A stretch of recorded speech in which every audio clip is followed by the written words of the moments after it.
Okay, so we were taking up public-private partnerships.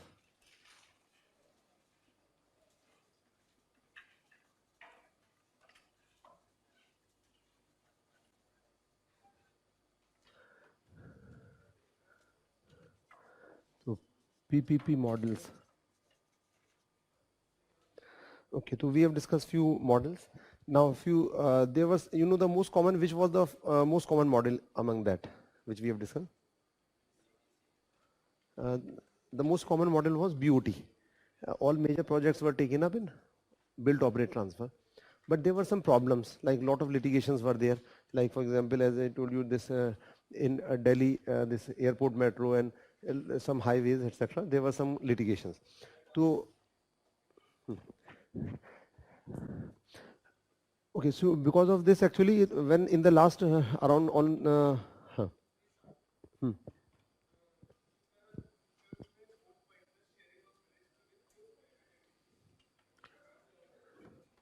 Huh. Actually, if there is a joint venture between, means if there is some kind of joint venture or partnership between government and private sector, until unless private sector will share a significant risk in that business, it will not be regarded as PPP. Means private sector should be sharing risk in that project. Only then it will be PPP. Minor actually contribution will not be PPP. For example, if government is buying some input like railways buying food from private company, so it is not PPP as such. Or government, like for example, in municipality have given a contract, just you maintain water means pipeline. So that is not PPP because water is supplied by government, means charges are imposed by government only. It is just maintaining just pipeline. So that is actually minor contribution. That is why it is not included in PPP. So private sector should be sharing risk. Okay, so in the last almost means 2 to 3 years, when NHAI wanted to issue new projects for means highways, so private parties were not interested in BOT. So private means NHAI did not find any bidder. Then NHAI initiated another new model. What is this model? That is hybrid annuity model.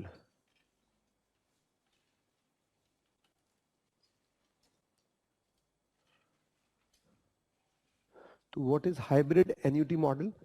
So it is a mixture of two. It is mixture of EPC and BOT annuity. Or in more simple words, we can say 40% EPC, 60% BOT. So under this hybrid annuity model, private sector will establish any project. So EPC in general government pays 100% by the time project is completed, but government will pay 40% only here, and rest 60% will be paid how? In installments. Annuity means like in installments. So 40% government will pay during construction, and then once project is constructed, in EPC as such, 100% paid once project is completed. But here government will pay only 40%, and rest government will pay 60% installment. Okay, 60% installment, and who will impose tariff? Here tariff will be imposed by government or private? No. Why? There is no logic. Government is making payment in installment. So why it will impose tariff? Government will impose tariff, collect the money and give it to private entity. Okay, so government will pay 40% here. So okay, so government will make payment to private sector, 40% in the construction stage, and then 60% in annuity over the means a specified period. Okay, so risk for private sector here is less or more? Less, because private sector was not willing to take risk, so they were not ready on BOT. So that is why this project was started. But why not EPC then? In EPC, would it be feasible for government?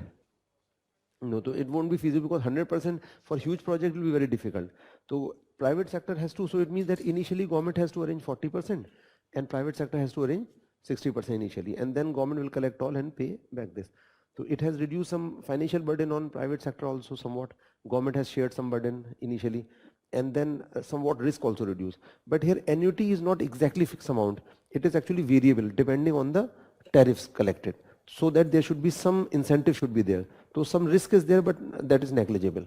So this annuity amount, 60% amount, is actually a variable annuity that depends on the tariffs collected by government. So objective is that private sector should have some incentive to make the project better, so that the revenue should be more. Okay, so this is hybrid annuity model. So right now, NHAI is adopting these models. So most of the highways are constructed under this model. Okay, apart from that, there is another model, that Swiss challenge model.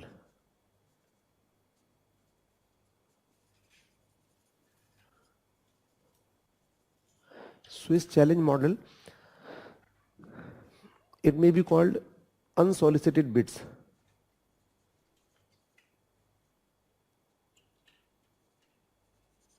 Unsolicited bids.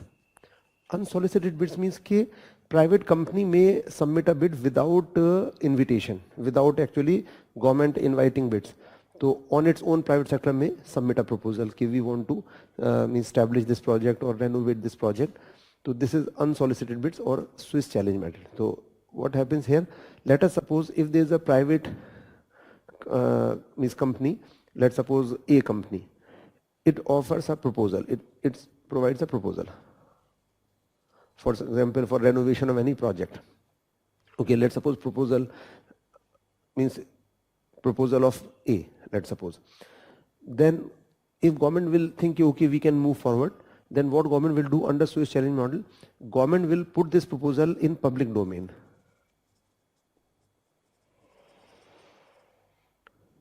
Public domain means on website for others to improve on this proposal. So government will challenge others कि any other company can beat this proposal, can provide better than this proposal. Then some other companies, let's suppose B, C, D, they will provide their proposal. Okay, once government has disclosed that we have received this proposal, we are planning to like improve this facility or renovate this facility in this manner. Now other companies are is invited to give a better proposal if they have any. Let's suppose three more companies gave proposal.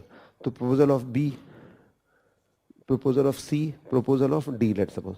So this is proposal of B, C, D. Then what government will do? Then government will select a committee to select the best proposal out of these four. Now overall A is B, C, D proposals. So then government will select selection of best proposal.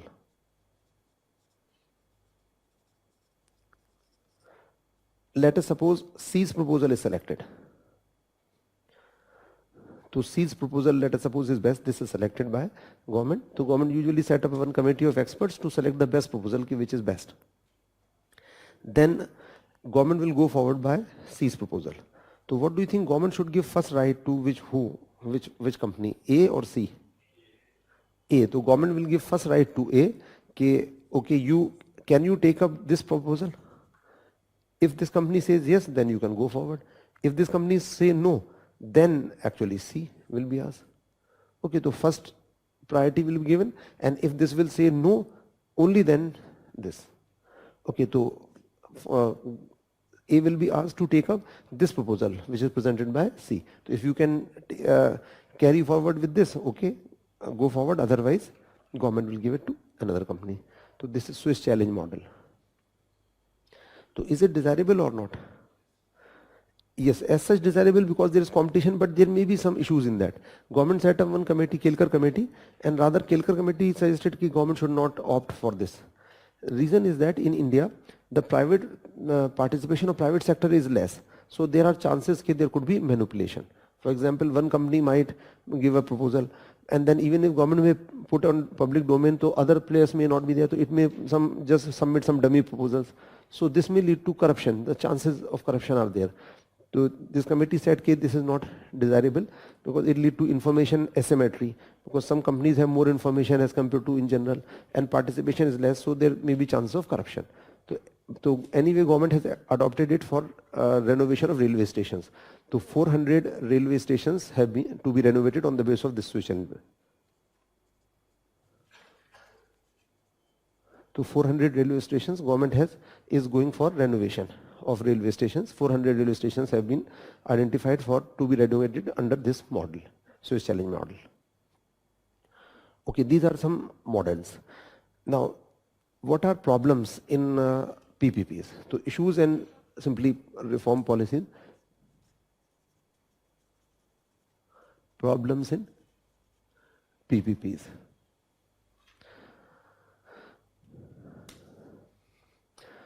Okay, so what problems are being faced in the country? One is that no independent regulator of PPPs. So we don't have any regulator as such. Although few sectors have regulators, but not all sectors. So a lot of sectors are taking up PPPs.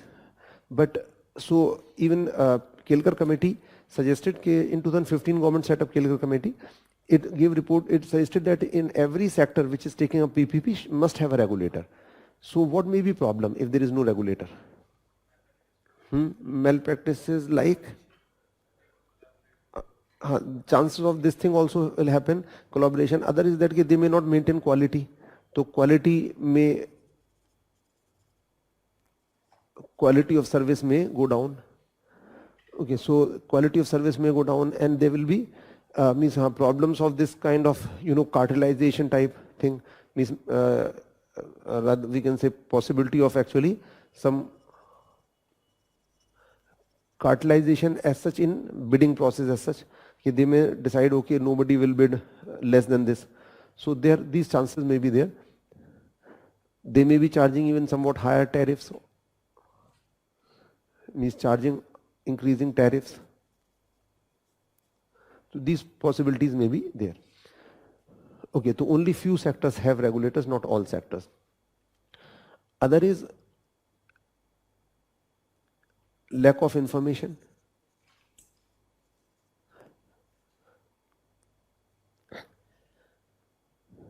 So lack of information means most of the policy information is actually not most of the companies don't have information about the PPP policy.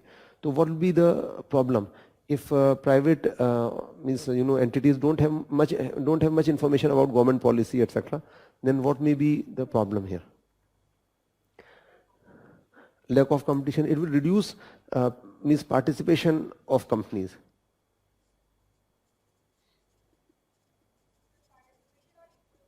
No, participation itself will reduce, because if the company may not have information, so not much will be able to participate. Those who have link, only they can participate.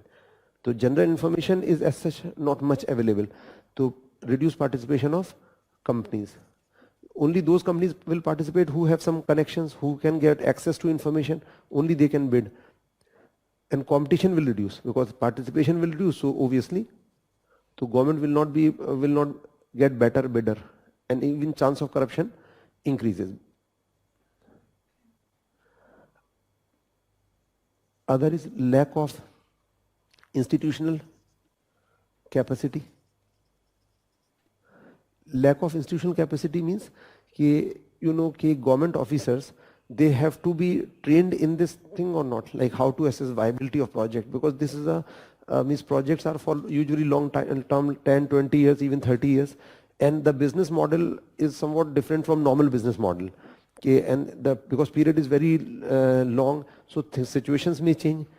And so studying viability, what will be cost to comply with these technical specifications, what will be the expected revenue, projection of revenue, is it a technical aspect or not? Yes, so in that public servant should be given training. So this is one problem. Most of the government officers actually don't have the expertise or training to evaluate the projects. So lack of actually means, you can say lack of know-how,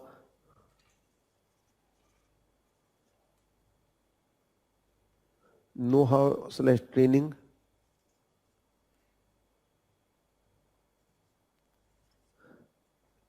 is the reason for this. Means actually rather related with government officers. So government officers lack actually the required know-how, and they are not well trained to evaluate these projects, because evaluation requires some expert knowledge. like how to assess the means like for example what should be technical specifications. Okay, like in PW department there may be engineers, they should have idea, but what should be exact cost, etc., and what revenue projection from the project, how much tariff we can impose, so and projection in future how it is expected to change revenue. So these things require some means specialized knowledge and training to study viability of these projects. So this is one problem. Now what is the outcome of this problem? If the government officers are not very well, they are not well versed with these assessment of viability, then compromise of quality may be there. More important problem could be okay, project may be actually maybe highly profitable or maybe non-viable. So there is possibility like project may be highly profitable means कि consumers will be exploited, and if it is non-viable it will lead to litigation. So this will create the possibility of either this means high profit, maybe high profit, or there could be actually non-viable project. Like if when they will evaluate, if they are not able to evaluate properly, so either it may lead to huge profits to the private company, and if it is earning huge profits, so what does mean? It means that private company is exploiting consumers. So here exploitation.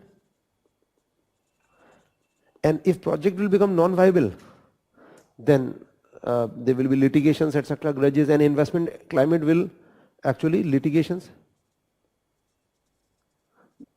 Normally private companies will go to court, etc., and investment climate will be vitiated.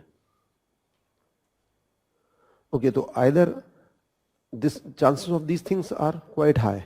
Okay, consumers may be exploited, a company may be earning huge profits, and this non-viability.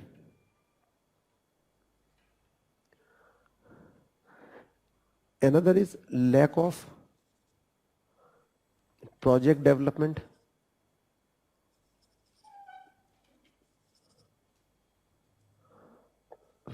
Lack of project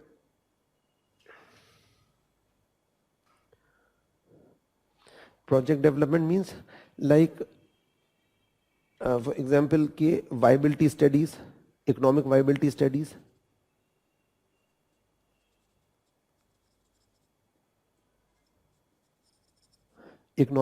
studies, technical feasibility,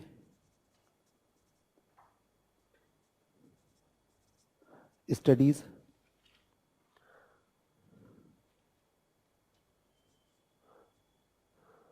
okay, economic viability studies, technical feasibility studies,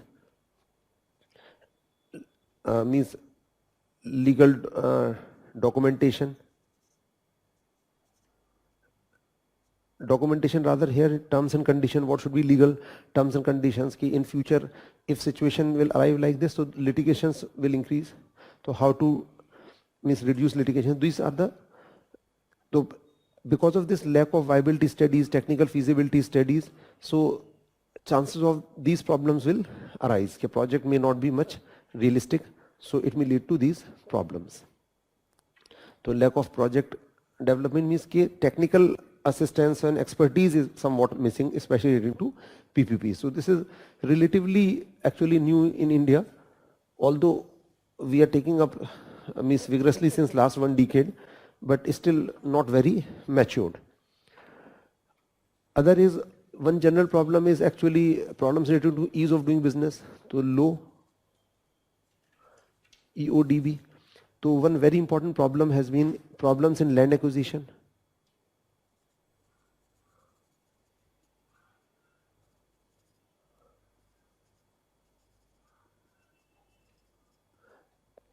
Land acquisition, environmental clearances, and lot of projects have become non-viable because of problems in land acquisition. Because as per the Land Acquisition Act of 2013, the compensation is too high, so about 4 times of the value of the land, and permission from means almost all farmers needed. So even 1 or 2 farmers, they may stop the entire project. So and then they will bargain, will charge much higher price. So companies actually have to pay much higher price, and there were delays. So this is one important reason for increasing even NPS. So problems in land acquisition, even clearances actually were delayed. So this was also one reason for means the losses in these projects. Apart from that, limited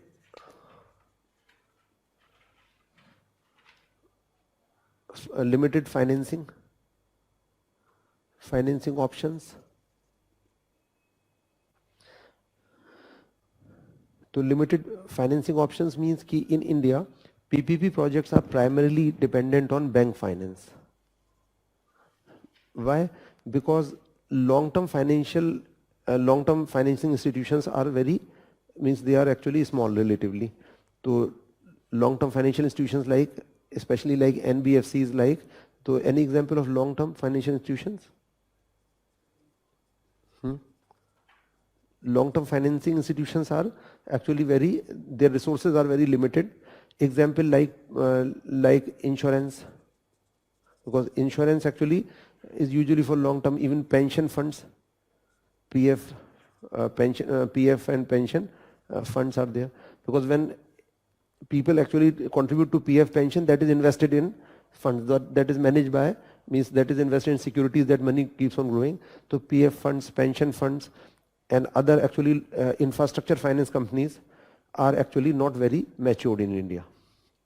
So in India the predominant are banks. Okay, so infrastructure finance companies are also very limited and their resources are very limited. Okay, so this is one problem. And banks, are they well suited to provide long-term loans? No. What is problem with banks? As we discussed, asset liability mismatch, because they may give loan of 10-20 years, but most of the deposits are 1 to 5 years. So if they may not get fresh deposit, they may face problem. So financing problems, these are the broad problems actually in PPPs. And so in the last few years there has been some slowdown in PPP projects in the last 3-4 years. Another problem, because this problem further worsens because of the twin balance sheet problem, because lot of actually projects became non-viable and maximum NPAs were in infrastructure sector overall. So because of that also the climate somewhat actually vitiated. So do we have any other option for this alternate for PPP? No. As we have discussed, obviously government cannot invest so huge funds, and due to problems like externalities and national monopoly character of infrastructure, we cannot leave it to government. So the only option is government has to intervene here and with private sector. So PPP, there is no alternate for this. So now we'll discuss some government measures.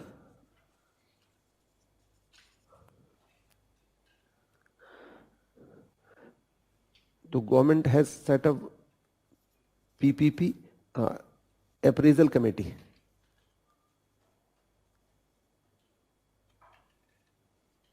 PPP appraisal committee called PPP AC. So in 2005. So PPP appraisal committee for appraisal and for quick appraisal and approval of PPP projects. Okay, this is for appraisal and approval of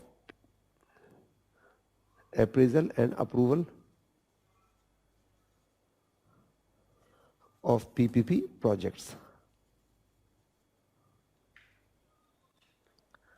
So it is PPP policies under which ministry? Ministry of Finance. So which is most important department of Ministry of Finance?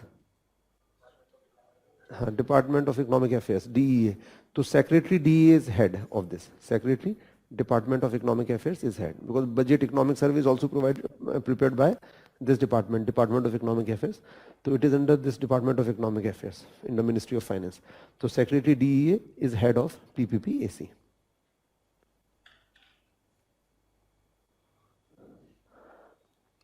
Another is PPP cell.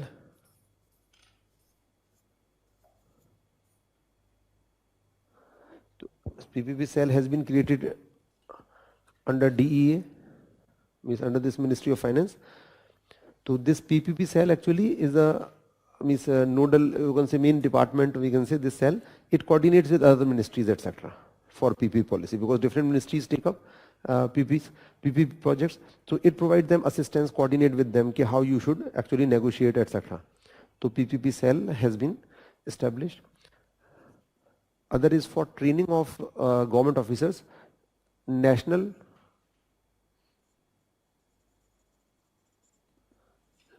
PPP Capacity Building Program.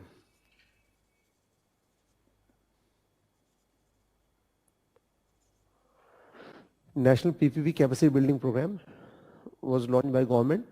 So in some government institutions, training is given to government officers on regarding PPPs, including in Masuri Labasna as well, and some other institutions. Training is given to government officials. National PPP Capacity Building Program. So for training to government officers.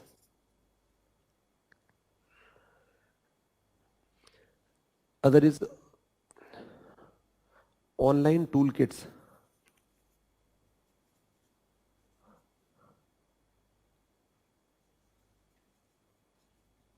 And manual. So online toolkits and manual has been prepared with the help of World Bank.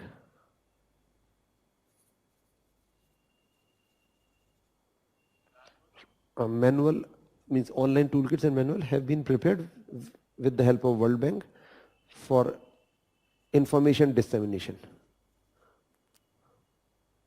Okay, so information dissemination about PPP policy and status of projects. So websites have been constructed, 2 websites have been constructed, established by government. Now in those websites there is policy and there is means what projects are taking up, what is the progress report, etc. Status of various projects is available, and some government's policy is available. So online toolkits and manual have been prepared. So 2 websites, information about PPP policy and projects and status of projects. What is status of projects, how many projects are going on, what is status of those projects, and PPP policy overall, so that private sector participation should increase, and there should be transparency about the whatever project which have been sanctioned. So are they going on as per the terms and conditions or not? Apart from that, like regarding financing, so government has some financing schemes.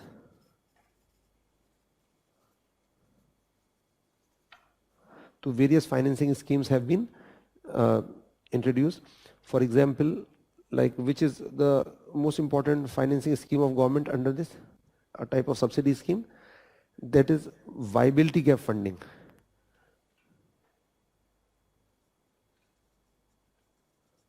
Viability gap funding, VGF scheme. So it is called a scheme for support to PPP in infrastructure. Okay.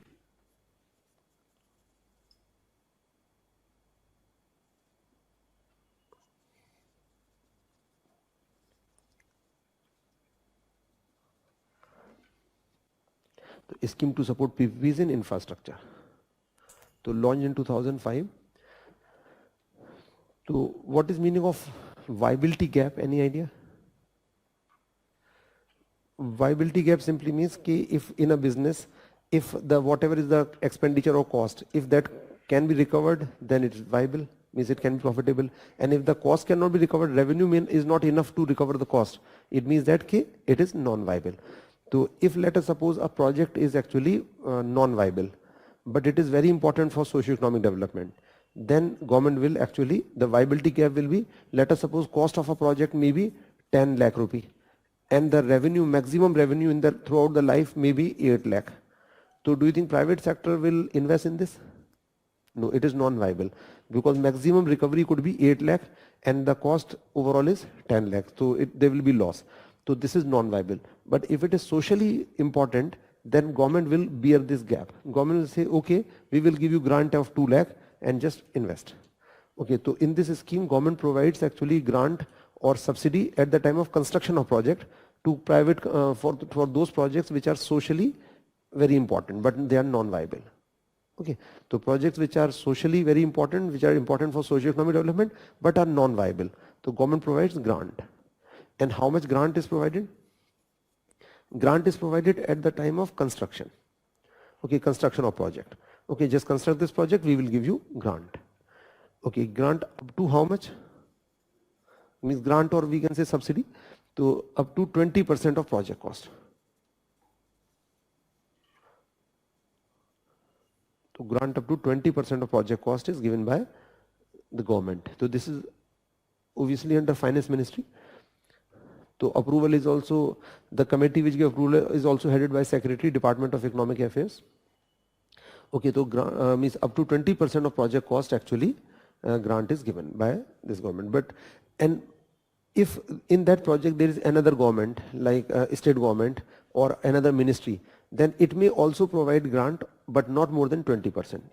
So maximum grant could be 20% plus 20%. So at the most 40%. But it is up to the another government or ministry to provide, another state government or ministry to provide. So maximum grant under this scheme could be 40%. So 20% will be given by finance ministry and 20% maybe if any other ministry is there or any other government is there, state government, it can provide. Otherwise, central government will give only 20%, means finance ministry. And there are some conditions. One condition is that project must be given on open bidding process, open competitive bidding. It should not be directly sanctioned.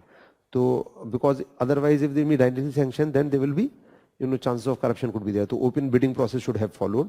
Apart from that, this grant is given once actually the sponsor, the promoter has invested its entire equity contribution. So first a sponsor has to invest equity contribution, only then grant will be given. Okay, because if why this is there, first you have to invest your equity participation, because the investor, let us suppose, may initiate a project, may not invest much own fund, equity fund, may borrow and may think no, project still cannot be viable, even this grant will not help, so may actually leave the project in the middle. So ultimately the owner will lose simply what he has invested like equity, then bank will lose. So first whatever your total investment for risk, you should invest that, only then government will give this grant. And grant is given in construction stage itself for construction of project. And conditions also, like if since it is non-viable, why? Because you cannot charge much tariff. So here company cannot increase tariff.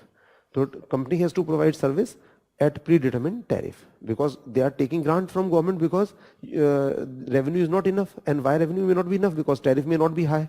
So here they have to provide service at the predetermined tariff. They cannot increase tariff because government is giving grant. So there are some conditions for this. So this is one important scheme, viability gap funding scheme. So it is sanctioned by Empowered Committee, which is headed by Secretary of Department of Economic Affairs.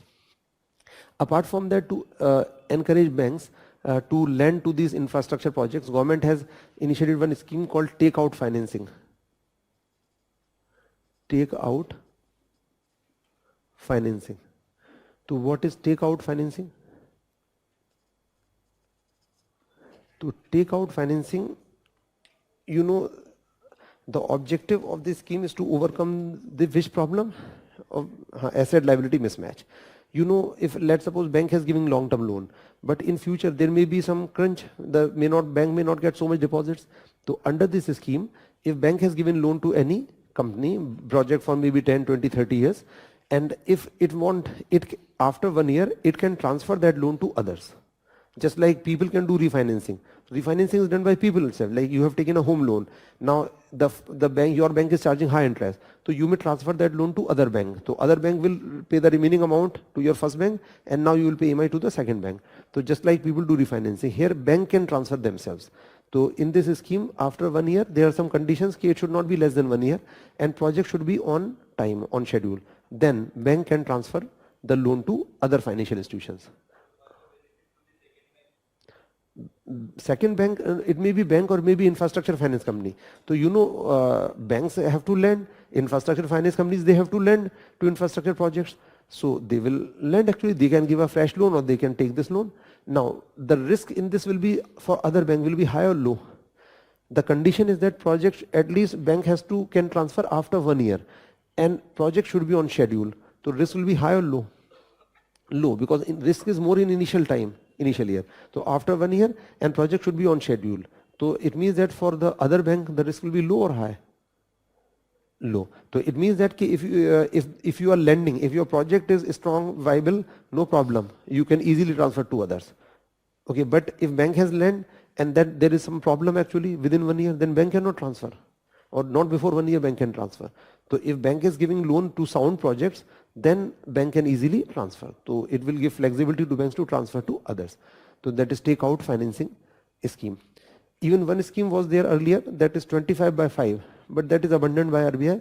Like bank will give loan of 25 years, and after every 5 years that will be refinanced. It means that bank will change the interest. If bank don't want to continue with this loan, bank will increase interest. So automatically the company will get it refinanced. But that was abandoned. Okay, to take out financing. Apart from that, government has set up one institution, this National Infrastructure Investment Fund, NIIF, National Infrastructure Investment Fund. In 2000, approximately around 15. So National Infrastructure Investment Fund. So what is function of this? It will raise funds. So it is a kind of alternative investment fund, AIF. So means AIF, they raise funds from investors for investment in a specific, objective, as a predetermined thing. So it will actually raise funds through issue of bonds in India and abroad. So it will actually be issuing bonds and raising funds. And what it will do? So it will actually raise, issue bonds and raise funds. Through issue of bonds.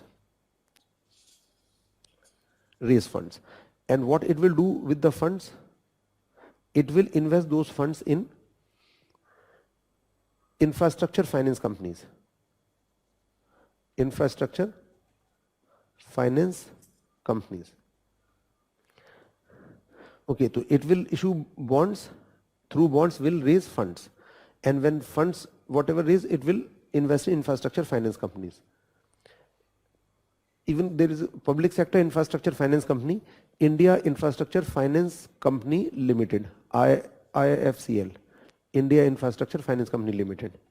And other companies are there, like even one infrastructure finance company has established a bank, IDFC, Infrastructure Development Finance Company, and a lot of other companies are there.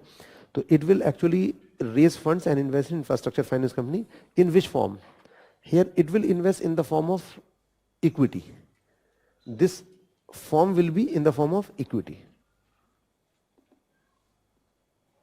So normally loan is given, but it will not give loan. It will infuse capital in the form of equity. Means it will buy share capital of this company, like IIFCL, IDFC, it is a private company, IDFC, which has established a bank, IDFC Bank, Infrastructure Development Finance Company, or this India Infrastructure Finance Company Limited is a government company, Infrastructure Finance Company. So it will actually buy shares of them. So what is benefit? So it will actually raise funds through issue of bonds and invest in equity of infrastructure finance companies. So what will be benefit of this? If these companies, if you will invest in this, if government or anybody will invest in the form of loan, give them loan or give them equity capital, which is better for these companies? Equity, because equity capital will actually increase resilience of these institutions, and their fundraising capacity will increase or not. So this will enhance fundraising capacity of infrastructure finance companies, and they will be raising more funds and lending to more infrastructure companies. Okay, so even there was a question in prelims, its investment, so government invested, this capital was 40,000 crore. So based on that, but that was factual question. So what is importance of this? Importance is that it will enhance capacity of, one thing is that it is, simply it is not just normal financial institution like this giving loan. So it is actually enhancing the capacity of infrastructure finance companies to raise funds and lend to infrastructure projects. Okay, so this is National Infrastructure Investment Fund. So government is holding 49% shares, 51 will be in private sector. So this is established. And one more we have discussed, NIF. So NIF is entirely different, National investment fund, that is related to disinvestment, NIF. And this is related to infrastructure development.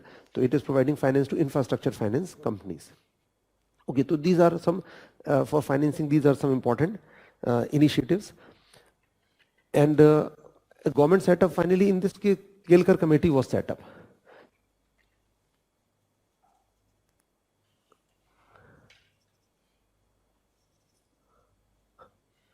Kelkar committee.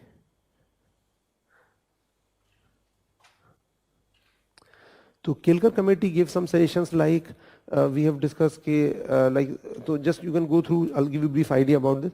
Like Kelkar committee suggested like regarding regulators, there should be an independent regulator in every sector, which I told you, every sector which is taking up PPP must have an independent regulator. It said that like for just like there is a national PPC capacity building program for training officers. So it said that there should be an institution should be set up, means institution to provide training, institution to conduct training programs. Okay, so a national level institution should be there, or institution for training. Training obviously government officers here. So national level institution should be set up. Okay, another important recommendation of this is that there should be optimal risk sharing, because there were a lot of disputes were there in PP projects. So risk sharing should be optimal. So what principle it suggested for risk sharing? It said that in those projects where actually this quality of service and tariff, if quality of service and tariff can affect revenue, so risk should be on whom? If quality of service and tariff can affect revenue, then the risk should be on government or private? Then on private. And if no, then on government. So if, let us suppose, if these things can affect this, if it is affected, then on private sector. And if not, if answer is no here, then it should be on government. Okay, for example, in highway, do you think the quality of service and this tariff means in a highway, the revenue from the tariff, revenue from that highway will depend on this or not? Yes or no? In highway, the quality of service means the quality of road and the tariff, maybe lower tariff, will affect revenue or not in highway? In a highway, the quality of road and the lower tariff will affect revenue from that or not? Yes or no? No, because technical standards are there. Does quality cannot change much. Okay, so in highway, these things will not affect revenue. So the risk should be on whom? Then on government. Why? Because if it is not affecting revenue, so private sector will not be having any incentive to improve quality. So why necessarily give risk to private sector? Okay, so in highways, so that is why after this government opted for hybrid annuity model. Logic is clear. And other sector, like take an example of like telecom. So in telecom, is in that communication is also infrastructure, although it is working on commercial basis. So this thing will affect revenue, yes or no? Yes, if quality of service is better, tariffs are lower, revenue may increase. So because here private sector would have incentive to improve quality and charge low tariff. So then you should put the risk on private sector. So this should be the broad formula it suggested for risk sharing. So in those projects where these things will not affect actually revenue, then risk should be on government. And if there is impact, so that you should transfer risk to private sector only if its revenue is related to the performance, the quality of service. So any doubt in this? Any doubt? Okay, so apart from that, it said that there should be a means government should pass a law relating to PPP policy. Law should be passed relating to PPP policy, if feasible. Otherwise, at least a national level policy should be announced. So government should pass a law relating to PPP. Okay, although government has not passed act till now. Apart from that, it said that a tribunal set up. So separate tribunal for PPPs. So why separate tribunal should be there? Fast track means, you know, cases, the chance of litigations are there or not? Yes, chance of litigations are always there, because these are for very long periods. Situations may change. So, and you know, because of lack of preparedness, because of these problems, the chance of this are further more. So separate tribunal should be there. Apart from that, it suggested that this Prevention of Corruption Act to be amended. Prevention of Corruption Act.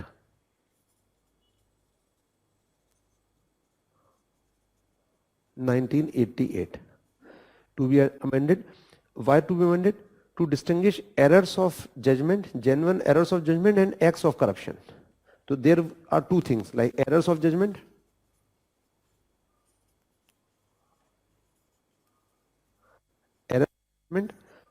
and acts of corruption.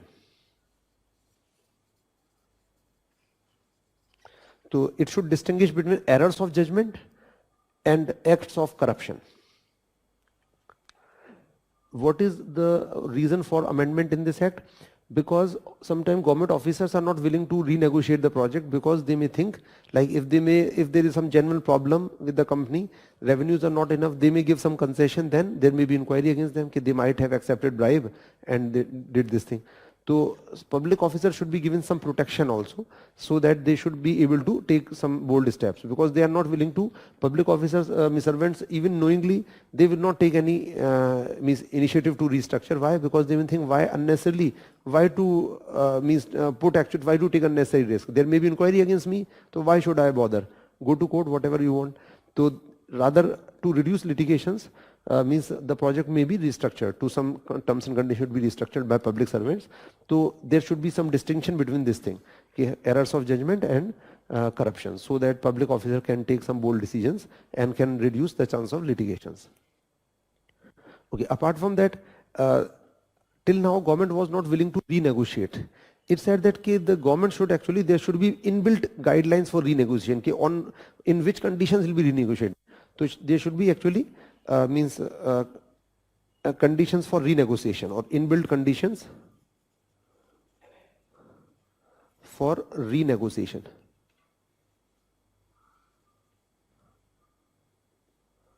So conditions for renegotiation or inbuilt conditions.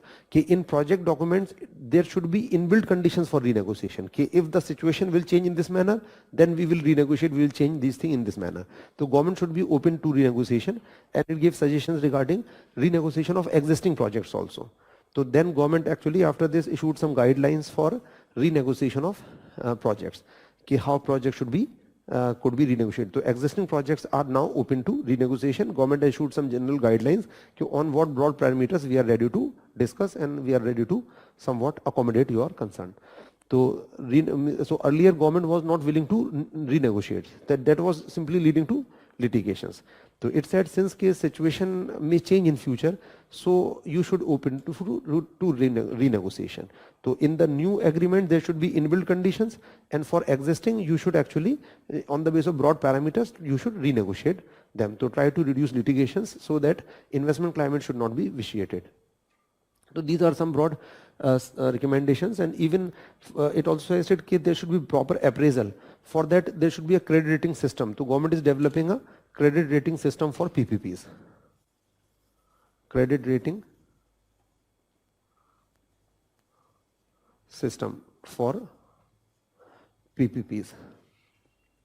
So credit rating system means what is benefit of this credit rating? You know, credit rating agencies give credit rating to various companies.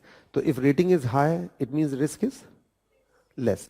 So it will, enable actually, when if a project is there, so if proper crediting should be there, like credit rating agencies will give credit rating, but here norm should be somewhat different. So government is developing that, and once if the project is having high credit rating, then it will be easier for it to raise funds. So it means that now the projects then they will try to design in a better manner, so that they should be having, means they will be more viable, and the funding access should be easy, and chance of actually also non-viability will reduce. So it will enhance technical expertise and proper assessment of projects. So government is working on this. So credit rating agencies are being assisted in this case to design some norms for credit rating for the PPP projects. So these are some important recommendations. Some of these are being implemented. Projects, for projects, so that we can assess whether this project could be viable or not. Okay, these are some suggestions of this committee. But the main problem actually is because of twin balance sheet problem. So currently the PPPs actually have been affected because the financing is a major issue. And maximum NPAs are in infrastructure sector.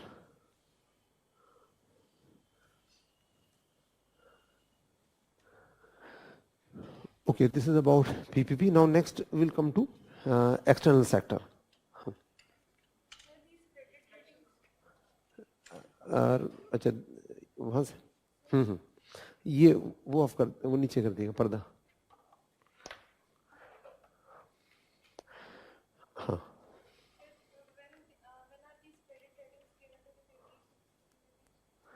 No, not people.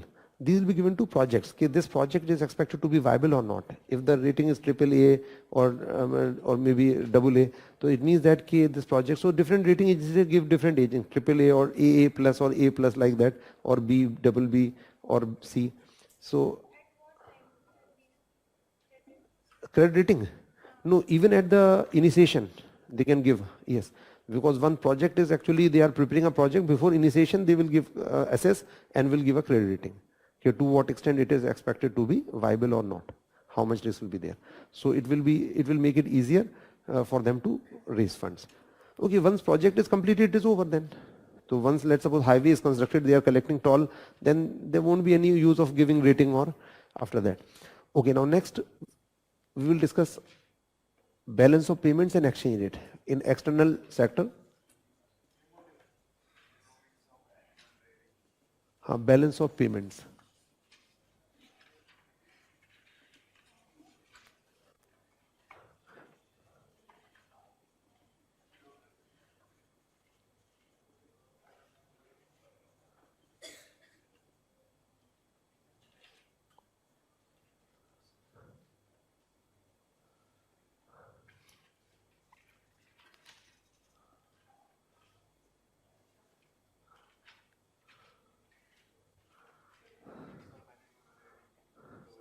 The economics of animal rearing, mainly animal rearing and this cropping pattern. Somewhat we have discussed distortion, but in general, like that is related with rainfall, soil, etc., cropping pattern, and some irrigation, some aspects of irrigation will be taken up in geography.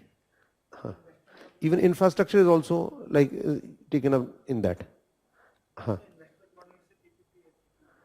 Investment model में तो ये different ये सारे model हैं बस इसमें ये है और सेकंड इंफ्रास्ट्रक्चर है. That is also taken up in geography section. But although that is very simple, like whatever sections are mentioned, like ports, roads, means energy, etc. So in that you just see what is status of ports, airports or energy. One thing, what are problems actually now, what are government schemes, and what are suggestions. Achha, for this purpose you may go through even a strategy for New India at 75. That is very important, especially for mains, or not only for infrastructure but for other sectors also. So you can see status, like what is status of power, okay, currently how much hydel and various other actually thermal, etc., and what actually problems are there, what are constraints currently, what schemes are going on, and then what suggestions could be there.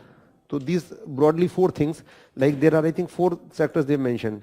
So in every sector you can see, like in power, in ports, in roads, in aviation, what is status overall, what is actually what are problems, just jot down few points, and what are schemes, and suggestions for that. So these brought 4 things for, there are 4 topics in infrastructure, so on that, just make that notes. So it will be taken up, some aspects will be taken up in geography. Okay, now next is external sector, balance of payments and exchange rate. Okay, balance of payments in this chapter, rather we'll discuss 3 topics here, balance of payments and exchange rates and convertibility. Okay, so external sector means our relations with rest of the world, economic relations. So first we shall start with this chapter with balance of payments.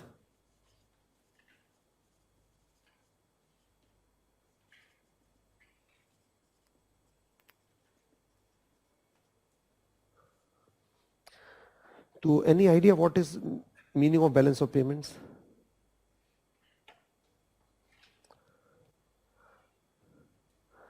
Meaning of balance of payments.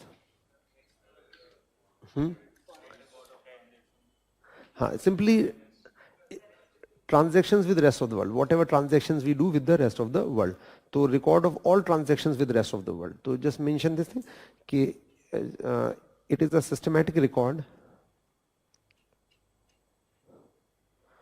of all economic transactions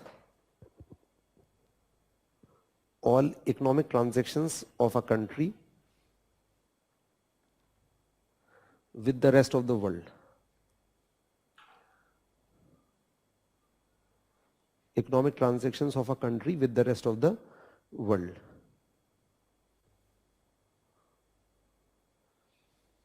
Systematic record of all economic transactions of a country with the rest of the world. To record all economic transactions of a country with the rest of the world. So whatever transactions we do with the rest of the world, record of that is balance of payment. Just like, you know, what is budget in simple words? Receipts and expenditure of government. Can we say budget is account of government? How much receive, how much spend? Similarly, it is account of the country, but with the rest of the world. How much money we have received from foreigners and how much we have paid to them.